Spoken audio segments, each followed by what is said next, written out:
كثير من الناس يكون منحرفا في عقيدته، منحرفا في منهاجه، منحرفا في تصوره، منحرفا في جماعته، ويدعو إليها مجتهدا يقول: لأن يهدي الله بك رجلا واحدا خير لك من حمر النعم.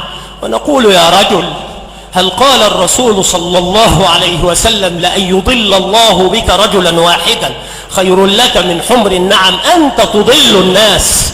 ادعو إلى الله على منهاج النبوة، ودعك من الحزبيات والمذهبيات البغيضة، ودعك من التعصب لفلان وفلان، وعد إلى قال الله قال رسوله قال الصحابة. هذا العلم وهذا الدين.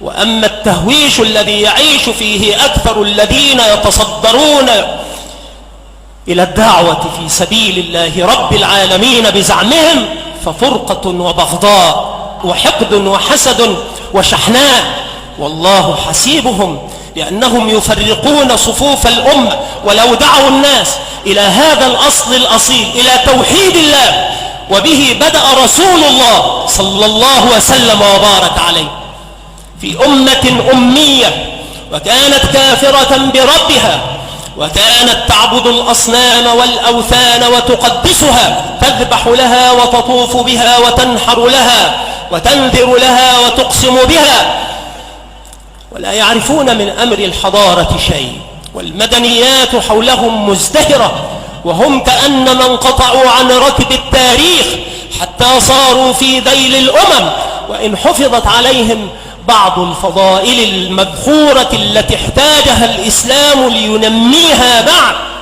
وقد كان.